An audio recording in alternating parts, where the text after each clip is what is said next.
vamos a tener contacto por primera vez con un ciclo de vida que sí es complejo. ¿Listo? Entonces yo, por favor, les pido que me atiendan y que si tienen alguna duda, por favor me lo digan. ¿Listo? O sea, yo no tengo problema con responder dudas afuera o personales. ¿Listo? Pero generalmente las dudas varios las tienen. Entonces si alguien pregunta, podemos responder a varias personas a la vez. Y la idea es que todos vayamos con la misma información. Entonces, por favor, pregunten. ¿Listo? Entonces, ya hablamos de los sarcodina, los mastigofora, los ciliados. ¿Listo? Y ahora vamos a hablar de los apicomplexos.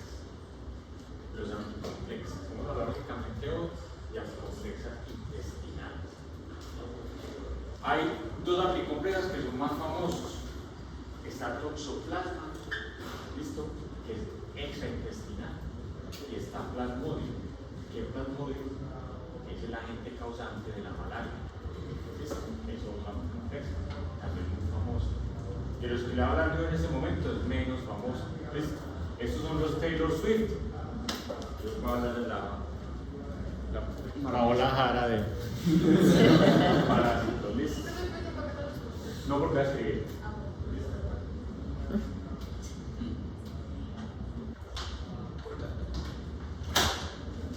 Entonces, para hablar de estos parásitos, vamos a introducir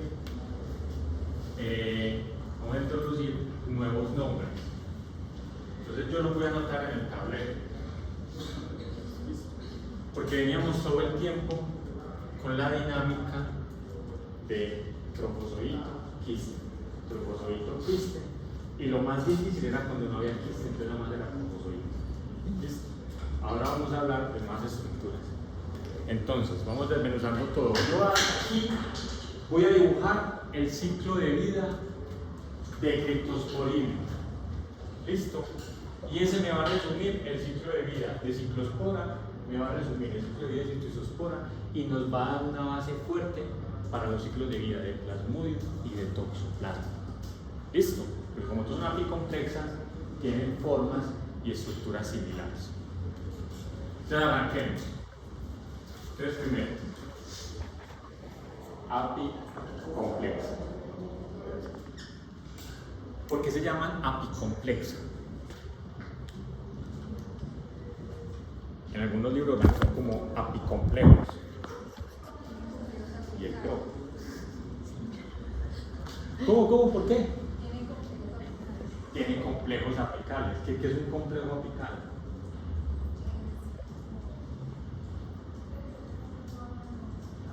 Buena la respuesta, es un complejo apical.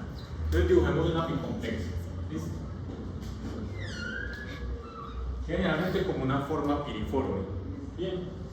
Tienen su núcleo y tienen unas estructuras en la parte apical, tienen unas estructuras membranosas debajo de la membrana también. O sea, tienen una membrana y debajo tienen más membrana.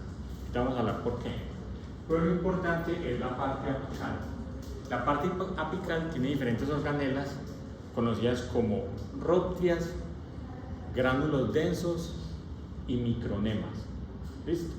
Róptrias, gránulos densos y micronemas. Por ahí está escrito más adelante.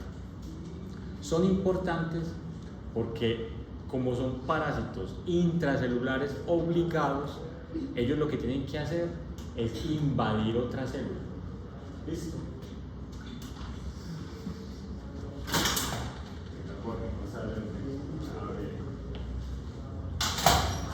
Sale la casita del descanso. Entonces, tenemos las róptrias, micronemas y gránulos densos. Bien, que son importantes para la invasión y para la locomoción. ¿Listo? Para la invasión y para la locomoción. Son parásitos bastante pequeños y son siempre intracelulares obligados. Bien. Bueno, ¿qué más les cuento de eso? Por eso se llaman apicomplexos. ¿Listo? Por el complejo apical, que son organelas especializadas para la invasión y para la locomoción. Ya me acordé que iba a decir. La célula blanco del plasmodium, que es el agente causante de la malaria, es el eritrocito. ¿Listo? Y todos sabemos cómo la membrana del eritrocito puede ser un poco rígida, sin embargo es capaz de invadirla y generar una vacuola dentro del eritrocito. ¿Por qué pongo como ejemplo el eritrocito? Porque el contenido de estas organelas lo que hacen es que ayudan a reconfigurar el citoesqueleto de la célula blanco. ¿Listo? ¿Cuál es la célula blanco? La célula blanco depende del parásito. En el caso de toxoplasma, la célula blanco es cualquier célula nucleada. En el caso de plasmodium, pueden ser hepatocitos o pueden ser eritrocitos. En el caso de los que vamos a hablar hoy, son los enterocitos. Entonces estamos hablando de intestino delgado.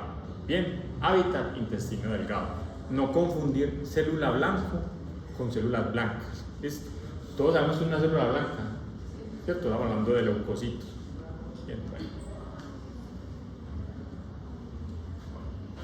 Claro lo que es una apicomplexa. Ya arranquemos.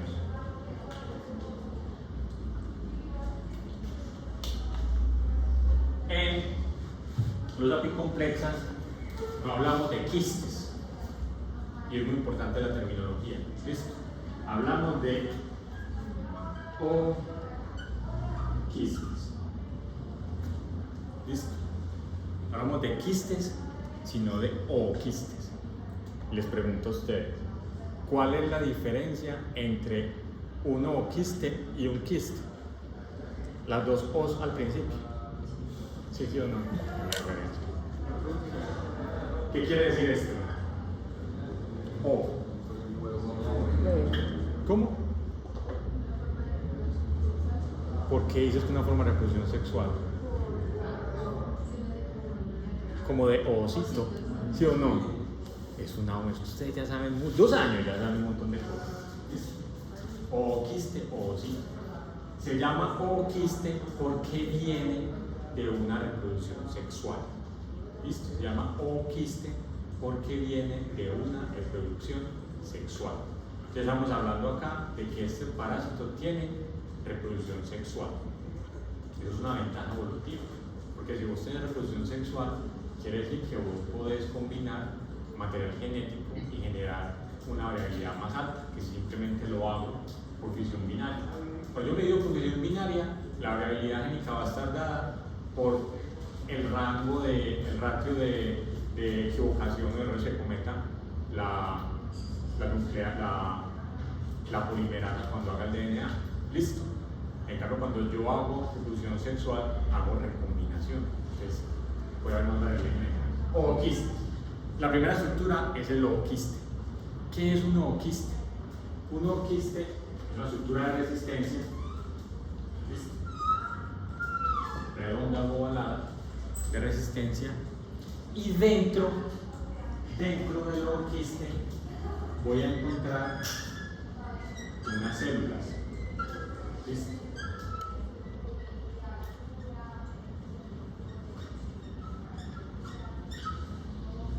Voy a encontrar unas células.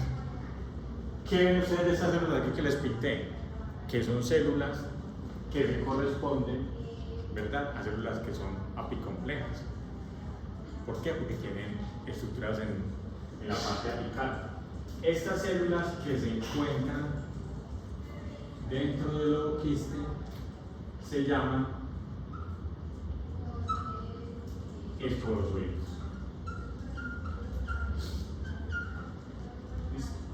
Se llaman esporozoides. Entonces, el quiste es la estructura de resistencia. Entonces ya directamente estamos hablando de que puede estar en el ambiente. Y una vez les digo, es muy pequeño también, va a estar contaminando aguas, ¿listo?, lo cual va a contaminar alimentos. Y es, en el caso de Cryptosporidium, altamente zoonótico. Bien. Entonces, esporozoides. Entonces hagamos unos enterocitos aquí.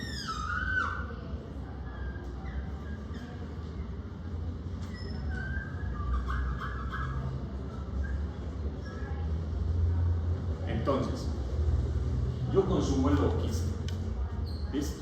El logoquiste es como una nave espacial que me está protegiendo los esporozoitos que ya están formados. Que hay una diferencia.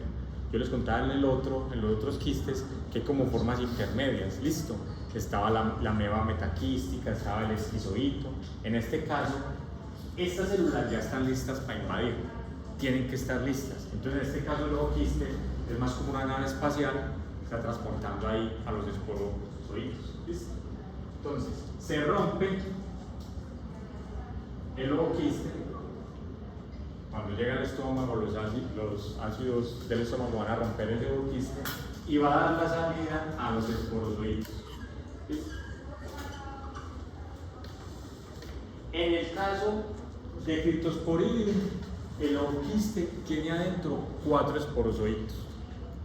Es lo que me está diciendo, que cada quiste tiene el potencial de infección de 4 enterocitos. ¿Listo? Porque cada esporozoito va a ser capaz de entrar en un enterocito. Entonces, llega el esporozoito y el complejo apical, él es capaz de redireccionarlo para ponerlo en contacto con la membrana del enterocito. Ahorita hablamos de cómo se redirecciona. Y llega y es capaz de redireccionar el complejo apical y entra en el enterocito. ¿Cómo entra? No está todavía bien descrito en el caso de Cryptosporidium ni de esto de intestino delgado. Se sabe mejor en tox, se sabe muy bien en plasmodium. ¿Listo? ¿Qué es lo que eso podemos decir a grandes rasgos? Que hay una reconfiguración de tu esqueleto del enterocito que le ayuda a que se forme una vacuola, ¿listo?, en la cual va a entrar este esporozoito. ¿Listo? Una vez el esporozoito está dentro del enterocito, va a empezar a dividirse. ¿Listo? Pero la división de estos parásitos es una división que no es una fisión binaria, sino que es una fisión múltiple. Ahora que hemos hablado de esa fisión múltiple, es una fisión múltiple. ¿Qué quiere decir? Que de cada una de estas células que entran van a salir varias células al final, no solamente 2. En este caso salen 8. ¿Listo? Salen 8 células. Llega, se divide, esta estructura se desarma por completo, los núcleos se empiezan a dividir y al final se forman 8 esporozoitos otra vez. ¿Listo? Perdón, voy a poner una claridad aquí. Esta estructura tiene un nombre. ¿Listo?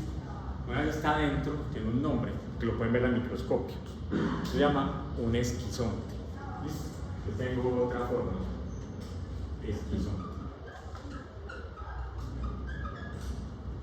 Esa estructura se llama esquizonte. ¿Listo? 3. Sería el 2. Tenemos el esporozoito. Sería el 1, que es el logoquiste. ¿Listo? Tengo una estructura que es el esquizonte. Cuando se divide por fisión binaria múltiple, entonces esto da origen a una nueva célula que se parece mucho a un esporozoito. ¿Por qué? Porque tiene también su estructura apical, todo para invadir. Pero ya no la llamamos esporozoito porque nada más la llamamos esporozoito cuando viene reproducción sexual. ¿Listo? Como sabemos ya esto viene de reproducción sexual, ¿verdad? Que eso se formó por reproducción sexual, por eso se llama esporozoito. Cuando sale de reproducción asexual, ¿listo?, se llama merozoito. ¿Listo? Que sería de la forma 4.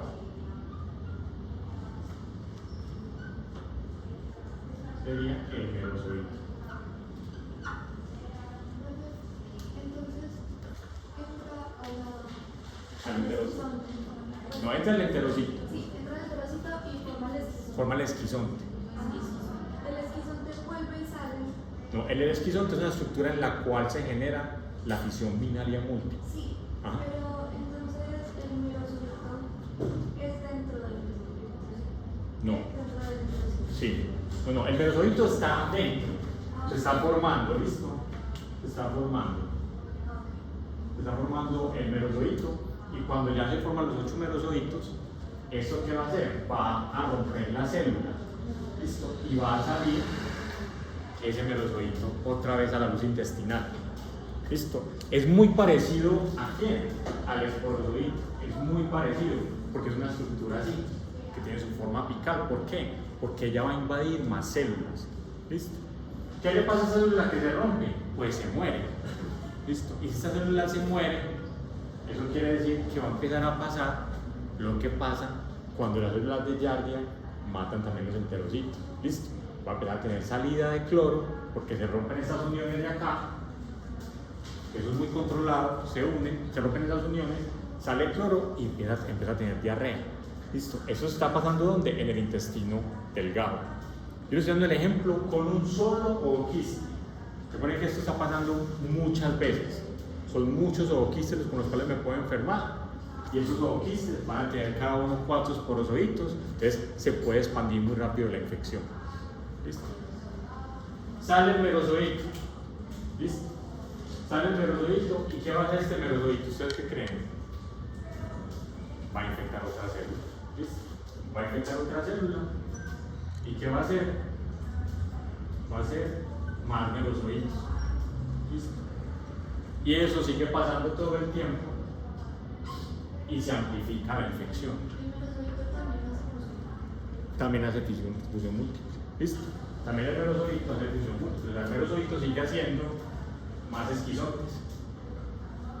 Bien, ahí vamos bien. Estas formas de esquizontes, cuando están llenas de merozoitos, la van a ver en algunos libros que también la llaman meronte. ¿Listo? Meronte. Entonces tengo esquizonte y también tengo meronte. ¿Listo? Yo sé que son muchos nombres. Coloquial. ¿Listo? Coloquial. Entonces tengo esquizonte y meronte. ¿Qué son esquizontes y merontes? Son las formas en las cuales se da la fisión múltiple, ¿listo? Que están llenas muchas veces de merozoitos. De estos merontes o de estos esquizontes hay merontes tipo 1 y merontes tipo 2. Aquí es donde voy a poner la cosa interesante. ¿Listo? Como yo no fuera suficiente. El meronte tipo 1 tiene 8 merozoitos y el meronte tipo 2 tiene 4. ¿Listo? Pero aquí otro.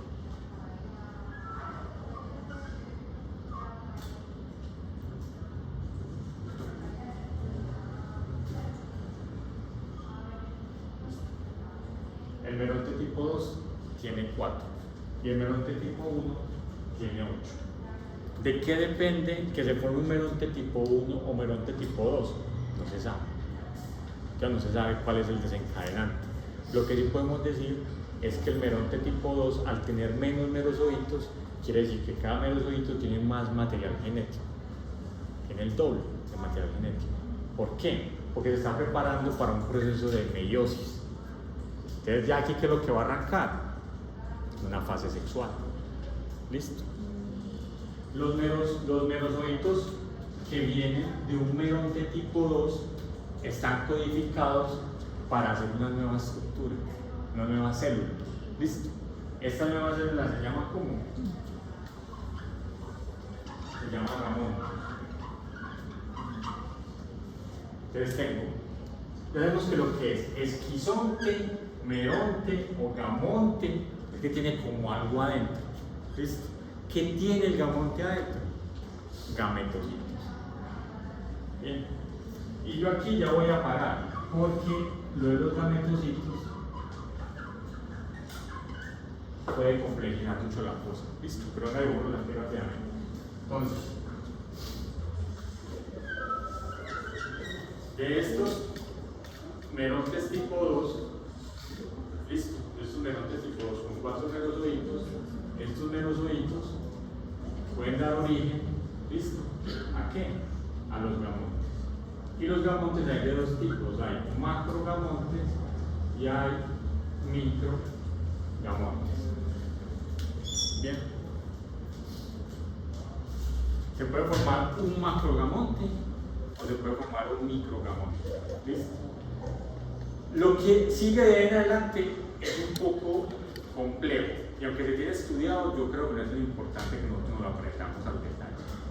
Pero en resumen, los microgamontes son como los gametos masculinos, y los microgamontes se forman muchos pequeñitos, y estos son capaces de ir a buscar macrogamontes, y se forma un proceso de unión y da origen a un cigoto. ¿Listo? Ya esta palabra ya la conocemos. ¿Listo? Ya va a ser un dibujito. ¿Listo? Entonces tengo en algunas células voy a tener los macrogamontes. ¿Listo? Esto es como la curva de la velocidad. ¿Listo? En algunas células voy a tener los macrogamontes. ¿Listo? Ya hemos dicho que eran, se tienen que ser como los gametos femeninos. ¿Listo? Y en otras tenemos los microgamontes, los microgametos, perdón. Los micro. Que se tienen que son como los gametos masculinos. De estos salen unas nuevas células llamadas microgametocitos, ¿listo? Que van y buscan unas hormonas que esto va a estar produciendo y son capaces de entrar y generar como una fecundación. ¿Listo? Y se forma un cigoto. ¿Sepamos bien? ¿Listo? Ese cigoto, cuando termina de madurar, ¿listo? Este cigoto, cuando termina de madurar, va a dar origen ¿a qué? A un ooquiste. Y arranca otra vez el ciclo. ¿Es eso claro? Yo lo voy a repetir otra vez. ¿Qué es importante aquí entender? Que hay dos tipos de reproducción, sexual y asexual. ¿Listo? Que en la sexual se generan ooquistes y que en la sexual se generan merozoides. ¿Listo? ¿Qué otra cosa importante entender? Que todas estas formas son formas de reproducción y son formas que se alimentan. ¿Listo? O sea, esta forma, ¿esto qué es? Todo eso son trofozoitos. No que son trofozoitos que tienen diferentes formas y hacen diferentes cosas, por eso tienen o diferentes orígenes, por eso tienen diferentes nombres. ¿Listo? ¿Cuál es tu pregunta?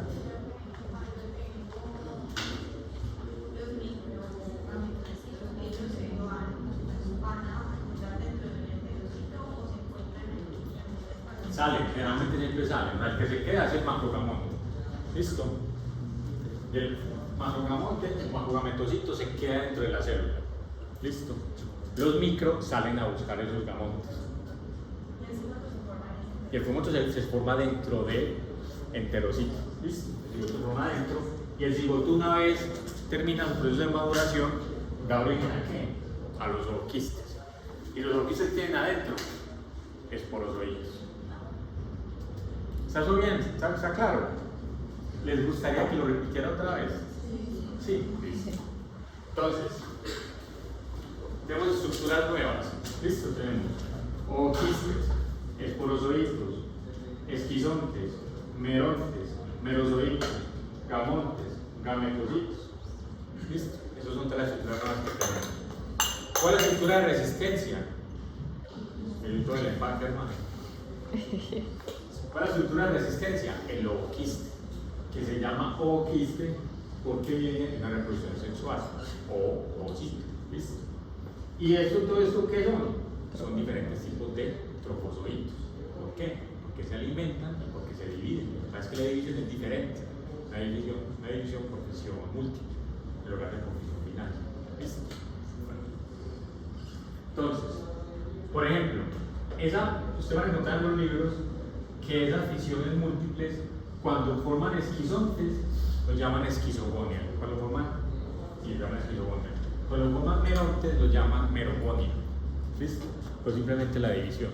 Cuando está hablando de merogonia, es la división para producir merozoides. Cuando hablan de esquizogonia, es lo mismo. Esto lo usan de manera indiferente. Bueno, arrancamos otra vez. Entonces yo me fui de paseo y me tomé un jugo de fresa. ¿Listo? En el jugo de fresa, que pronto les gustan bien las fresas, como esto es altamente zoonótico, se puede encontrar una vaquita, ahí estaba, listo, la materia fecal de la vaquita con los ooquistes de Cryptosporidium. Entonces el ooquiste, yo me lo comí, llegó al estómago, empezó a degradar la pared que tiene esto, salen los esporozoitos, entran en los enterocitos, ¿listo? E inicia el proceso de fisión múltiple. ¿Bien?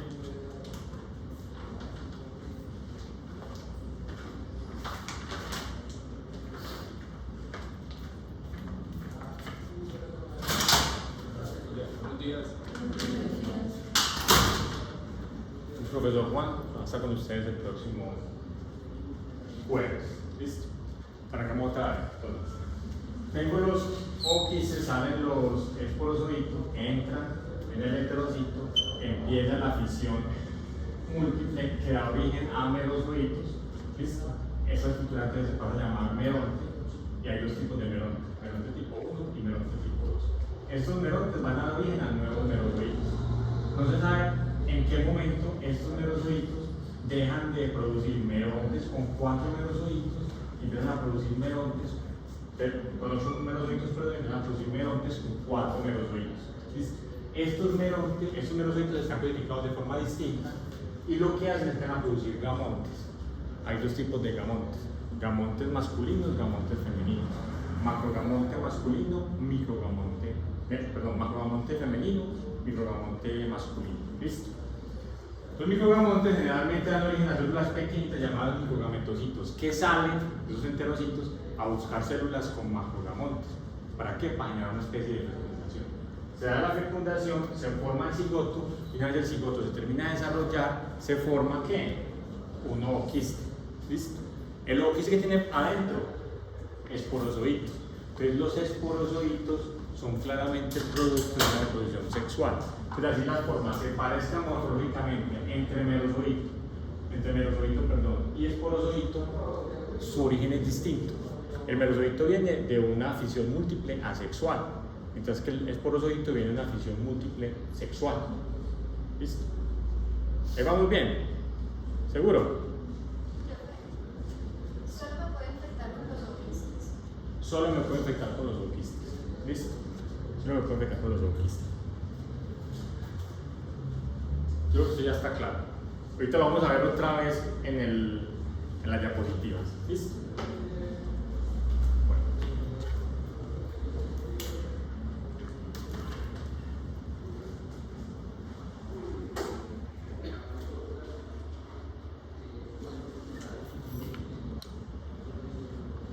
Entonces tenemos 3 especies: Cryptosporidium, Cyclospora y Schizospora.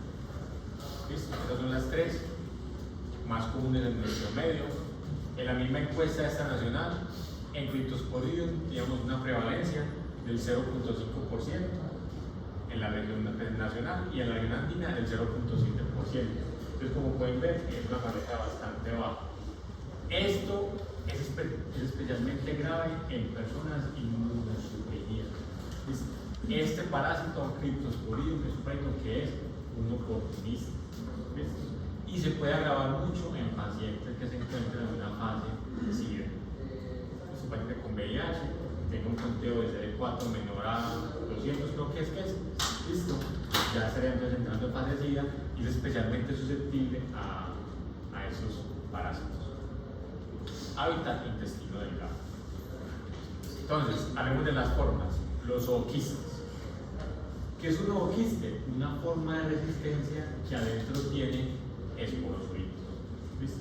Dependiendo de la especie, voy a tener diferentes números de esporozoitos o estructuras adicionales. En el caso de Crypto, tengo dentro del ooquiste 4 esporozoitos que se encuentran desnudos. ¿Listo? O sea, están ahí ya listos para salir e infectar. En el caso de Cyclospora, tengo dentro del ooquiste, tengo dos estructuras llamadas esporoquistes. Y dentro de cada esporoquiste, dos esporozoides, para un total igual de 4 esporozoides. ¿Listo? Es una estructura adicional. Y esto es importante porque entonces ya me está diciendo a mí que esa estructura es más difícil de hacer. No, tengo que hacer una capa más para encapsularlo. Eso tiene sentido más adelante. ¿Listo? Y tengo a Cystisospora bel, que tiene dentro de sí dos esporoquistes, pero cada esporoquiste en lugar de tener 2 esporozoides tiene 4, para un total de 8 esporozoides. ¿Qué me está diciendo eso? Que en el caso de Cystisospora el potencial de infección de enterocitos es más alto, porque por cada ooquiste que yo consuma, cada ooquiste que ya esté maduro con los esporozoides puede infectar hasta 8 enterocitos. ¿Cierto que sí? ¿Sí vamos claros? O sea, aquí hay que hacer una claridad de los quistes con los ooquistes. Es que los ooquistes tienen adentro las células que ya están listas para infectar. Estas células ya están, sino que se rompa y ya sale la estructura lista para infectar.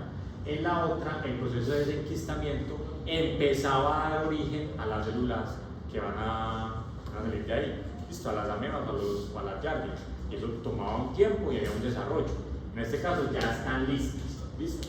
Cuando ya están listas, decimos que los ooquistes están esporulados. Ya están esporulados porque ya tienen sus esporozoides por dentro. Ya están esporulados. El de Cryptosporidium siempre está esporulado. Siempre. ¿Por qué? Porque en cuanto sale del enterocito, ya se encuentra listo para infectar. ¿Listo? En el caso de Ciclospora y de Cystisospora, como son más complejas las estructuras, tardan más tiempo en formarse. Es más, ni siquiera se forman en nuestro cuerpo, sino que se forman en el ambiente. Entonces, estas estructuras generalmente salen sin esporular y la forma infectante son únicamente las que ya están esporuladas. Entonces es importante tener en cuenta que en el caso de Ciclospora y Cystisospora nos infectamos con ooquistes que estén esporulados. Porque si el ooquiste no está esporulado, no pasa nada y tarda un tiempo. En el caso de Ciclospora, la esporulación puede tardar hasta 2 semanas en el ambiente. Y en el caso de Cystisospora puede tardar hasta 48 horas en el ambiente. Bien. Y en el caso de Cryptosporidium, ¿qué dijimos? Que siempre está esporulado. Inmediatamente, o sea que es inmediatamente infectivo. Y eso tiene consecuencias. Bien. Bueno. Ya hemos visto la célula, listo, el esporozoito o el merozoito. ¿Qué es lo importante aquí decir? Que tiene las estructuras apicales importantes para la invasión. Las rótreas, los gránulos densos y los micronemas. Bien, son organelas especializadas para la invasión. Bueno.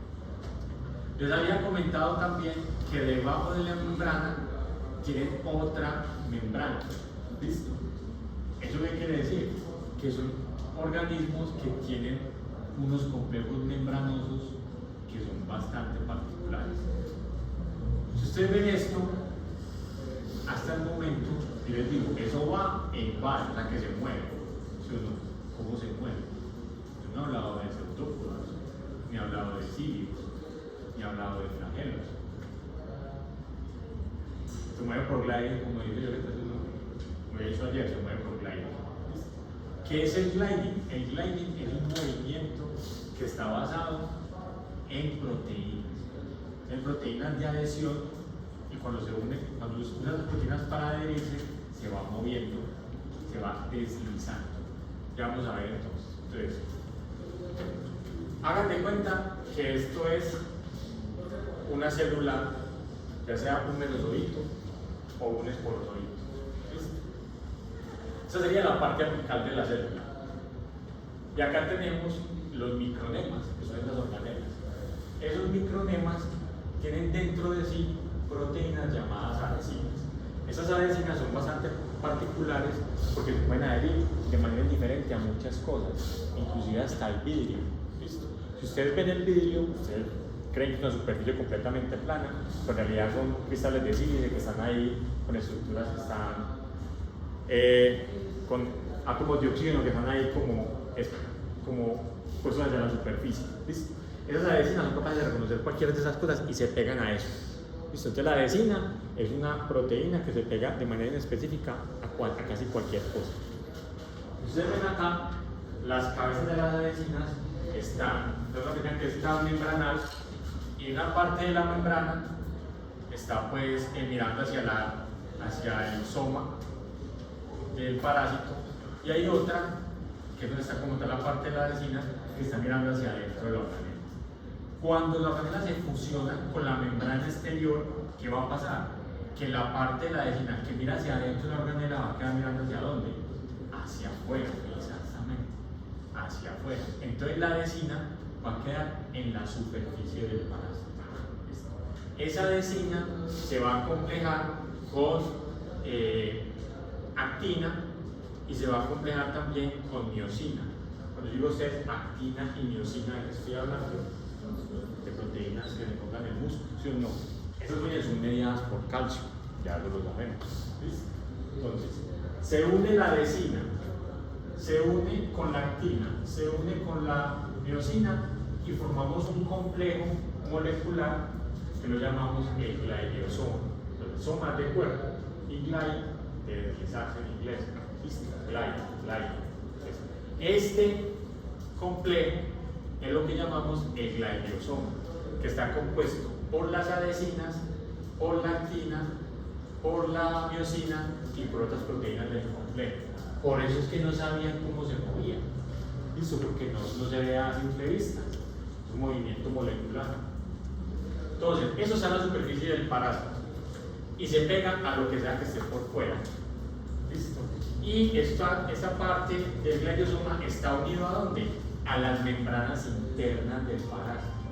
O sea, está unido, la adhesina está unida a la membrana externa, pero todo el complejo molecular está unido además a las membranas internas. ¿Listo? Y eso hace que haya un movimiento en esta dirección. ¿Listo? Como de la parte apical a la parte basal del parásito. Este movimiento es no, así hacia atrás del parásito. Cuando llega a la parte basal del todo del parásito, esta adhesina es clivada, o sea que es cortada, es hidrolizada y es liberada. Si eso no pasara, el parásito que haría se movería todo el tiempo así como en sí. Pero en realidad, hagan ver que esto es un parásito, se parece todo. ¿Listo? Es un parásito, la parte apical. Saca la adhesina se une y va tirando el parásito hacia adelante. ¿Listo? Porque se mueve la adhesina hacia atrás. Cuando llega al final la adhesina, se hidroliza y se corta. Y el parásito se libera y se sigue moviendo. ¿Listo? Así se mueve el parásito por el proceso de Gleich. El citoesqueleto del parásito tiene debajo unas estructuras en espiral. O sea que en realidad el movimiento no es así, sino que es como un tornillo. ¿Listo? Se va moviendo así, como en espiral. Y se mueve bastante rápido. Pero obviamente eso es finito y eso gasta energía y la energía se acaba. O sea, si el parásito no logra infectar una célula rápidamente, va a perder las adhesinas y ya no va a ser capaz de infectar. ¿En qué otro momento es importante? No solamente para el movimiento, también es importante para la invasión. ¿Por qué? Porque estos parásitos tienen la capacidad de redireccionarse. Entonces les pongo un ejemplo. En el torrente sanguíneo, ¿listo? Se encuentran los merozoitos de plasmodium, que causa la malaria. Y se choca, esos son movimientos aleatorios, se choca con un eritrocito. ¿Listo? ¿Cómo se va a chocar? Pues la idea es que le choque así, ¿cierto? Porque ahí está la organela de la parte apical para poder invadir, pero se puede chocar por cualquier lado. ¿Listo? Eso es aleatorio. Se une y una vez se une, digamos que se une por la parte trasera, por decir algo, con esas mismas adhesinas el parásito es capaz de redireccionarse para enfrentar la parte apical con la membrana de la célula invadida. Y eso es muy importante en los ámbitos complejos. Los biocomplexos siempre tienen que hacer que la parte apical se encuentre enfrentada con la membrana de la célula blanca para poder descargar el contenido de las proteas de los gránulos densos para poder modificar el citoesqueleto y poder invadir. ¿Sí vamos bien? Listo. Eso es lo que les decía de cómo el citoesqueleto es, tiene como esas estructuras en forma de espiral. ¿Listo? Y acá estamos viendo, esto es en toxoplasma, estamos viendo en toxoplasma como el movimiento del parásito, eso es unas adhesinas marcadas con proteína verde fluorescente GFP, y acá vemos como el parásito cuando se mueve, como tiene la forma de espiral del citoesqueleto, deja esa forma como espiral en el movimiento, ¿listo? En una garra, ahí lo vemos claramente. Y aquí estoy contando cómo, eso es en toxoplasma donde está más estudiado, cómo se da la modificación del citoesqueleto para poder enfrentar la parte apical con la célula blanca para poder invadir. Bien. Y acá esos son los tres modelos que se tienen de invasión de Cryptosporidium. ¿Cuál es el de verdad? No sabemos, pero es una hipótesis. Que sabemos que se redirecciona, que pone y enfrenta la parte apical con la célula, y ya, si la modificación del citoesqueleto hace que de cierta forma la célula blanco la embulla, o que se entre agua para que se aumente, o si simplemente penetra, no sabemos todavía. Sabemos que cómo entra, no está del todo claro. Bueno, vemos el ciclo otra vez, rápidamente, ¿les parece? Ciclo de Cryptosporidium. Entonces, ¿cómo inicia? ¿Cuál es el mecanismo de infección de Crypto?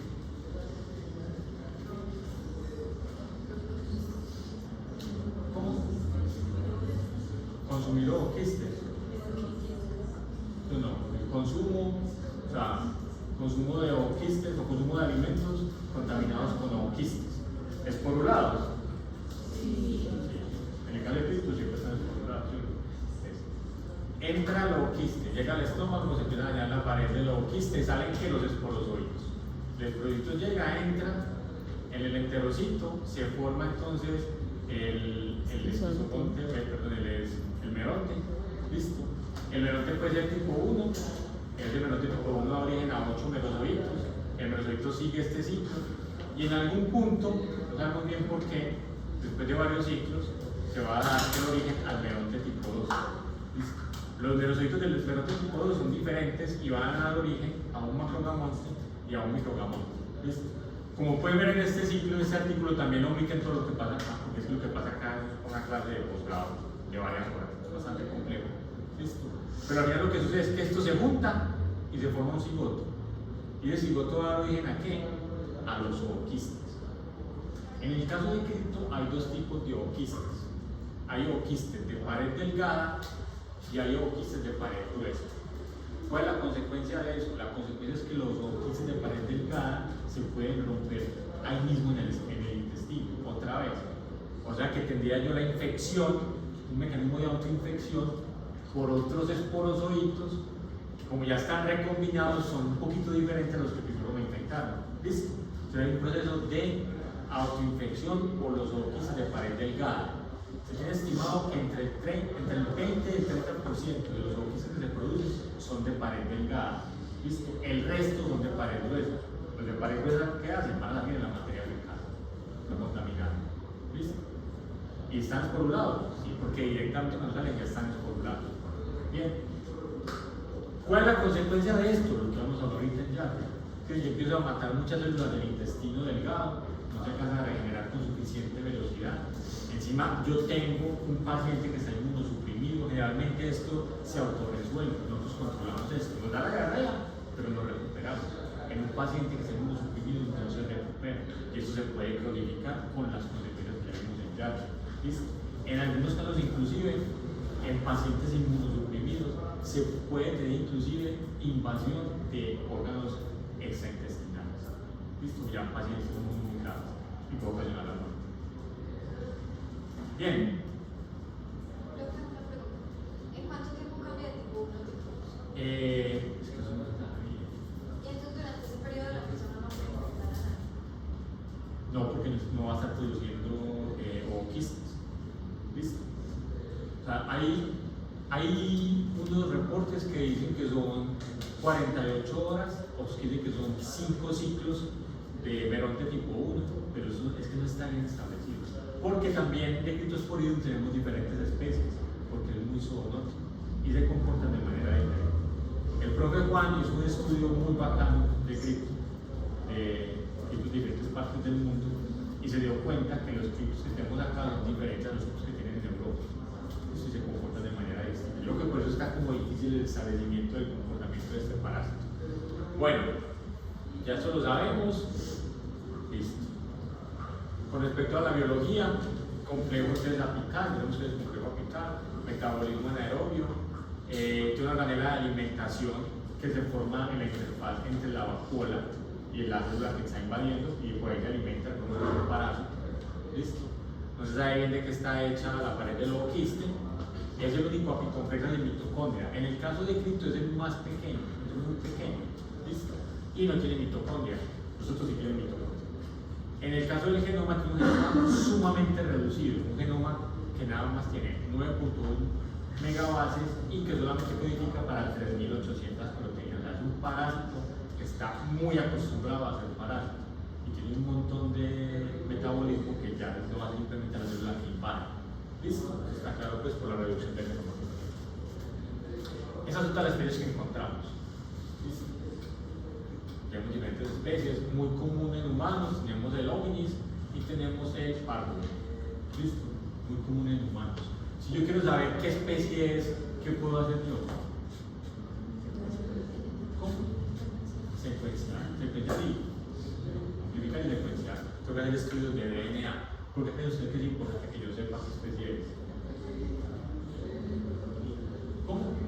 La biología es solo tipo, como saber qué animal tiene. Exactamente, ustedes hacen las pruebas moleculares para así determinar de qué animal están viniendo.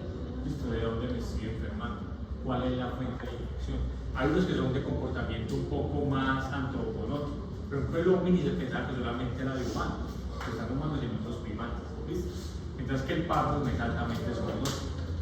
Pero aquí tenemos diferentes especies. ¿Listo?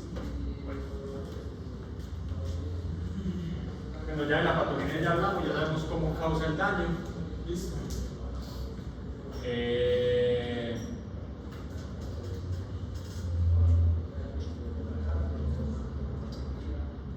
Bueno, ya habíamos también hablado de esto. Estas son las fotitos, ¿listo? Ustedes ya las tienen por ahí. Con respecto a esto, muy importante en cuál población, enfermedades inmunocompetentes en niños, especialmente en menores de un año, pero muy importante en pacientes ya en etapa SIDA. Generalmente puede ser asintomática o puede ser aguda y suele autorresolverse. ¿Listo? Generalmente no hay tratamiento específico para eso, porque se autorresuelve en un paciente inmunocompetente. En pacientes inmunosuprimidos, el tratamiento es el antirretroviral. O sea, la idea es que el paciente vuelva a tener buen número de CD4 para poder controlar la infección. ¿Listo? Que nosotros comúnmente la autorresolvemos. Nos espera una diarrea aguda, nos espera una diarrea aguda. ¿Listo? Una diarrea aguda por hasta 3 días, pero se autorresuelve. ¿Listo? También está muy implicado en la diarrea del diarrea. Hablemos de ciclospora. Bueno, en cuanto a ciclospora, el ciclo es muy parecido. ¿Qué habíamos dicho? Que en el ambiente van a estar los ooquistes que están sin esporular. Bien. En el ambiente se esporula en aproximadamente 2 semanas, de 7 a 15 días. En 2 semanas se forma el ooquiste esporulado, me alimento con ese ooquiste. En el caso de este, se da muy rápido el paso de ooquiste, de merontes tipo 1 a merontes tipo 2. ¿Listo? Y aquí se forma también la parte sexual. ¿Y qué saldría en la materia fecal? El ooquiste sin esporular. Es importante que se esporule en el ambiente. Bien. En el caso de cistoisospora, es todavía más rápido el ciclo. ¿Por qué? Porque en este caso, directamente los merontes van a formar merosólitos que van a ser gamontes. ¿Listo? Es solamente en cripto donde los ciclos no están como bien determinados de cuándo va a ser meronte tipo 1 o meronte tipo 2. En este caso es inmediatamente, en el caso de cistoisospora. Pero también, como hemos hablado, en cistoisospora también sale el ooquiste sin esporular.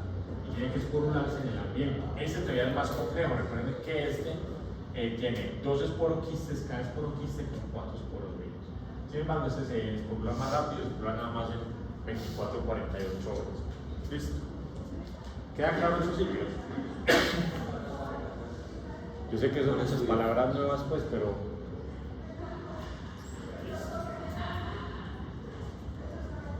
Bueno, ¿qué más les cuento de esto? Eso sería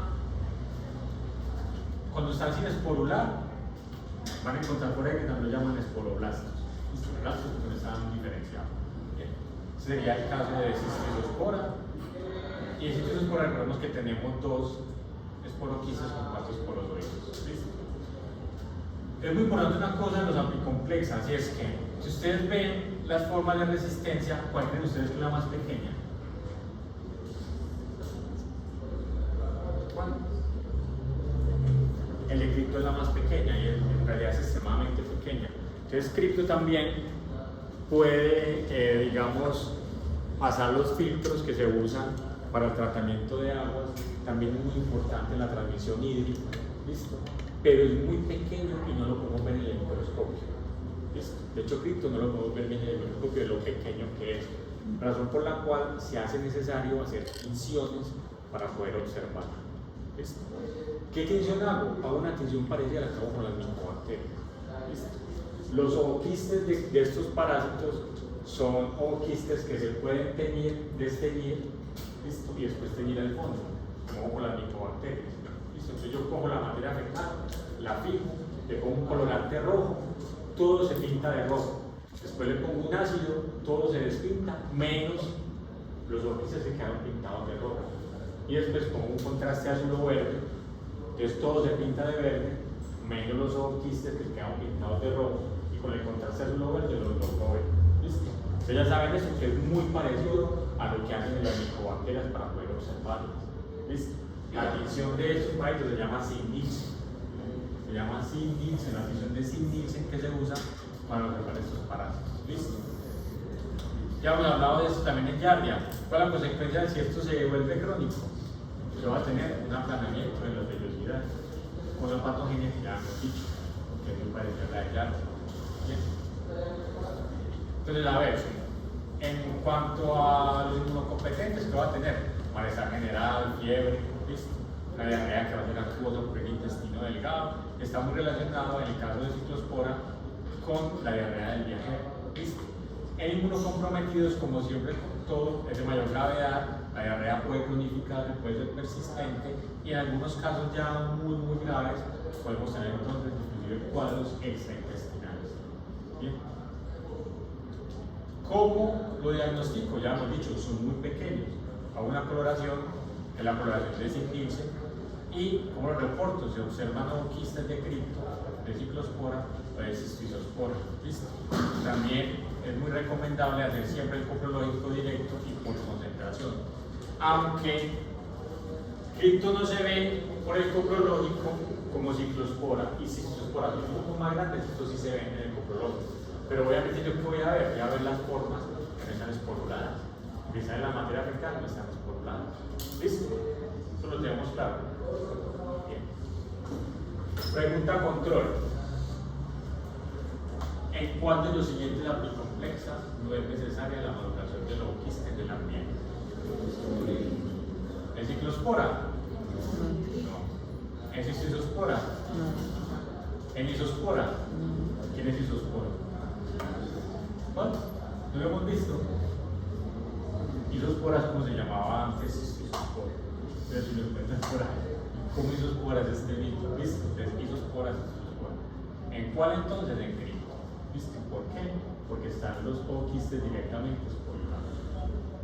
Chicos, ¿alguna pregunta apicomplexa? No.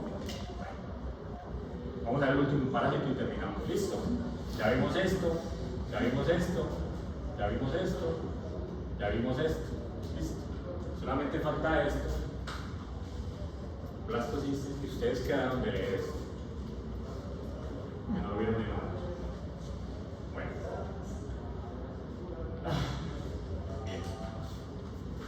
Blastocistis. Blastocistis es un parásito que todavía se debate mucho si es patógeno o es comensal. Listo, hay un debate todavía con respecto a este parásito. El profe Juan me dice que es comensal, el experto mundial, que es danés, dice que es patógeno. Yo le creo al danés, no por el danés, porque es el experto mundial. ¿Listo? Entonces, Blastocistis es un parásito que, como ustedes pueden ver, es altamente prevalente. Si yo a ustedes, a este grupo, a todos les pongo la materia fecal y la miro al microscopio, en más de la mitad voy a encontrar Blastocistis. ¿Listo? un parásito que está en todo el mundo, se encuentra inclusive en países desarrollados, con menos porcentaje, 20-30%, pero se encuentra. En algunas partes del país de vías de desarrollo podemos tener una infección de hasta el 99%. Mejor dicho, todo el mundo. ¿Listo? Y yo aquí ya veo la cara, ya sé quién es el blastocista. ¿Están dormidos, cierto? ¿Están cansados? No. Que apenas es martes. Entonces, prevalencia nacional 52%, prevalencia regional 55.2%. ¿Listo? Parásito polémico, ¿es patógeno? ¿No es patógeno? Nosotros en el curso lo damos como patógeno, ¿listo? Tiene varias particularidades, es muy pleomorfo. ¿Qué quiere decir pleomorfo? Que tiene muchas formas, ¿listo? Antes hablábamos de que tiene quiste y trofozoito, y después pasamos a todo este montón de cosas acá para confundirlo nomás, ¿cierto? Y ahora hablamos de uno que también es más pleomorfo, tiene más formas, ¿listo? Bueno, es un parásito altamente zoonótico. Ya que ustedes en algún libro van a encontrar que las especies Blastocystis hominis en realidad no usamos como tal la especie, simplemente usamos el género, tipo Blastocystis, porque aún está el debate de si en realidad hay especies o si lo que hay son un montón de subtipos. ¿Listo? En unos libros un poco más viejitos se van a encontrar que los importantes son los subtipos del 1 al 20, porque hasta esa época los que han reportado. A la fecha de hoy hay reportados 44 subtipos. ¿Listo? Y nosotros acá en la universidad describimos un subtipo el año pasado, que es el subtipo, creo que 42. ¿Listo? 41. Bien. Bueno, y como pueden ver, se encuentra en todo el mundo, hay diferentes, digamos, porcentajes de subtipos según qué región del mundo. Bien. Con respecto a la biología, se está dividido en subtipos. No tiene mitocondria, sino que tiene una organela relacionada a mitocondria, que esto lo que muestra es que es una organela que ha empezado, una mitocondria que ha empezado a perder funcionalidad. Porque, por ejemplo, miren que le faltan los complejos del 3 al 5 de la cadena respiratoria. O sea, que es una mitocondria que está, digamos, desde el punto de vista de la morfología, todavía parece una mitocondria, pero que claramente no puede hacer fosforilación oxidativa, ¿cierto? Porque le faltan los complejos. Es anaerobio, produce la tercera forma anaerobia, es muy pleomorfo, es zoonótico, tiene un genoma que, dependiendo del subtipo, puede ir del 12.9 a 18 millones de pares de bases, y se cree que pueden codificar de entre 5.000 a 6.500 proteínas, dependiendo del subtipo. ¿Listo? Este parásito es un parásito que durante todo el tiempo de estudio, durante los últimos 100 años que más he estudiado esto, es un parásito que, como se creía que era comensal, se ha estudiado muy poco. Y eso se nota. ¿Por qué? Porque se sabe ya unos poquitas cosas de él. El ciclo de vida, sabemos que es una forma quística, que es la que se disemina en el ambiente y que es la que nos enferma. ¿Qué pasa en el cuerpo? Está en todo lado. ¿Listo? Está en todo lado. Bueno. Entonces, lo que les decía, ustedes van a encontrar generalmente una gráfica como esta, ¿listo? En la cual van a ver que en los humanos podemos encontrar subtipo 1, 2, 5, 8, 4, 6, 7, 8 y 3 y 9. ¿Listo? Esos de acá, 1, 2, 5 y 8, son compartidos con varios animales. ¿Listo? Con ganado bovino, porcino, ¿listo? Inclusive con algunos primates. Bien. El subtipo 4 está también compartido con ratones. Y el subtipo 6, 7 y 8 con aves. Y el subtipo 3 y 9 es predominantemente de humanos. Esto aún está muy debatido. ¿Listo? Y yo esas preguntas las estoy quitando del material porque yo esto no me lo creo tampoco. Porque ¿qué es lo que hacen? Lo que están viendo es que los subtipos 3 y 9 son los que más sintomatología presentan en el humano. Porque es que al parecer la diferencia entre si es patógeno o no es que es un tipo de cáncer. Al parecer eso es lo que está determinando la patogenicidad del parásito. Y todavía no está claro cuáles son los subtipos que realmente están generando daño en el humano. ¿Listo? O sea, eso es un parásito que todavía está muy crítico, por eso lo dejo de último. ¿Listo? Porque todo eso que les he explicado acá está sumamente bien determinado y establecido. Esto ya está un poco borroso. Y obviamente hay otros subtipos, ¿listo?, que están en otros animales. ¿Qué es importante dejar en claro de esto? Parásito pleomórfico, muy zoonótico, ¿listo? No está claro si es patógeno o no. Bien. ¿Qué forma vamos a encontrar? Encontramos la forma quística, que es la forma que nosotros presumimos que es el estadio que es infectante. ¿Listo? De un tamaño de 3 micras. Tenemos la forma vacuolar, que es la forma que más se encuentra en la materia fecal, que es esta forma de acá. ¿Listo? Esta es la forma vacuolar. Y se encuentra muy comúnmente en el examen directo.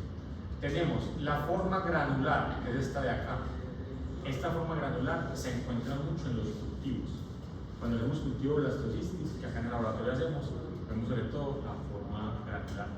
Y tenemos la forma meoide. ¿Listo? La forma meoide se encuentra sobre todo en pacientes que tienen sintomatología. Por eso se ha asociado la forma meoide a los pacientes que estén más enfermos. ¿Listo? Sin embargo, hay unos artículos que discuten y dicen que la forma meoide se da en los pacientes que han recibido tratamiento. Entonces no se sabe todavía si la forma meoide es la que causa el daño o si la forma meoide es consecuencia de la toma de medicamentos. ¿Cuál es la más comúnmente encontrada en la materia fecal? La forma vacuolar. ¿Listo? ¿Cuál es la que creemos que es la forma infectante? La forma quística. Bien. Bueno. También el parásito ha sido relacionado a su presencia con pacientes que manifiestan intestino irritable. ¿Listo? En ese experimento de acá, bueno, no tomé foto de eso que después se confunde, ya no he visto creado sobre esto. Es una foto de un artículo. ¿Listo? Para que vean lo poco estudiado que está eso. Ellos querían ver de estos blastocistis cuáles, ¿listo?, eran los que estaban presentes en pacientes que tenían síndrome de intestino irritable.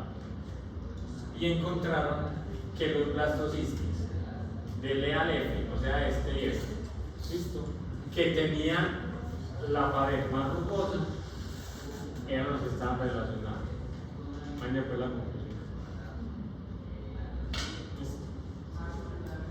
Pero bueno, paremos la frase. Ciclo de vida, caja negra. ¿Listo? Forma infectante, el quiste.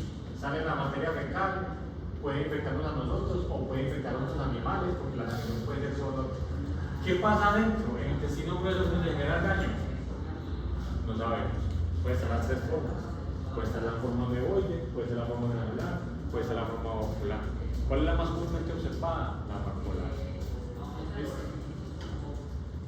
¿Está claro? ¿Por qué no está claro este parásito? ¿Listo? ¿Cómo es la reproducción? No se sabe bien si la reproducción es binaria, es por fisión múltiple o por endodiogenia. O sea, no está claro ni siquiera cuál es la reproducción del parásito. Y tenemos obviamente que al estar en el intestino pues puede interaccionar con la microbiota. Entonces, ¿qué tenemos hasta el momento? Pues que podemos como decir que subtipo 1, 2 y 3 se encuentran sobre todo en pacientes sintomáticos. ¿Listo? Que además puede secretar proteasas, 6 proteasas que van a romper ese moco y además van a secretar hialuronidasas que son capaces de aumentar la permeabilidad intestinal. Este parásito en algunos casos puede causar diarrea. Este parásito no invade. Entonces la diarrea no hace una diarrea de intestino grueso.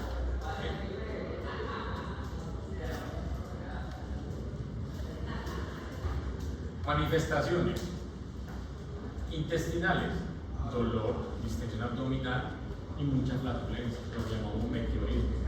Generalmente los pacientes con blastocistis, con muchos blastocistis, van a tener mucha flatulencia. Una diarrea leve o una inflamación intestinal, que en algunos casos puede ser asociada con colitis ulcerativa. Y también se puede haber asociado en algunos casos con síndrome de intestino irritable. Además, curiosamente, esto es también un artículo del año pasado, porque se ha visto que en pacientes con blastocistis había manifestaciones extraintestinales, como cuáles, como por ejemplo urticaria, prurito palmoplantar y angioedema. ¿Listo? Y se dieron cuenta que hay unos RNAs cortos que blastocistis produce que pueden llegar a torrente sanguíneo desde intestino grueso y manifestarse en piel. ¿Listo? Generando esta sintomatología. ¿Cómo se diagnostica? Pues hay un coprolítico directo, generalmente o siempre se quiere hacer mínimo seriado, mínimo 3 muestras, y se reporta como que se observan formas de blastocistis. ¿Listo? Como les decía, nosotros acá en el laboratorio, el año pasado, identificamos un blastocistis nuevo que es de subtipo 41. Eso es un paciente de acá de Medellín. ¿Listo? Que es un blastocistis que nunca había visto en el planeta, pusimos el 41. Pregunta control. ¿Cuál de los siguientes parámetros es zoonótico? Blastocistis, únicamente. No. Balantino es zoonótico. Parece que es este. ¿Y qué? El grande, es el de la foto de Tinder. El ciliado, el de los cerdos. ¿Listo? Zoonótico. Entameba zoonótico.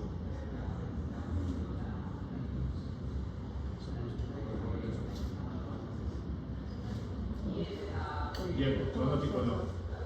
No, listo, antropológico. Fitosporídeo. Zoonótico, ¿sí o no? Blastocistis. Entonces, no vamos a caer fácil en las cascaritas. ¿Listo? Bueno chicos, ya vamos a terminar. Antes vamos a terminar una cosa un poco curiosa. Ese artículo lo encontré el año pasado, bien, o hace ya 2 años, durante la época del COVID, que decía que los baños comerciales emiten aerosoles de manera rápida y fuerte. ¿Listo? Por eso los baños comerciales los que tenemos acá. Entonces están diciendo que por esos aerosoles que llegan a la nariz se puede contagiar el COVID. ¿Se puede contagiar parásitos intestinales? Yo no sé, yo no creo, pero a veces como que no quiero creer. No está todo establecido. Entonces les muestro esto, vean los jets que se forman en los baños, que casi 1,5 metros de altura. Yo los veo a ustedes que les encanta hacerse afuera de los baños. Y como decía el profesor de neurología, cuando usted siente el olor aquí en la nariz, que llegó la partícula de poco. ¿Listo? Ahí están los jets que se forman cuando se vacían los baños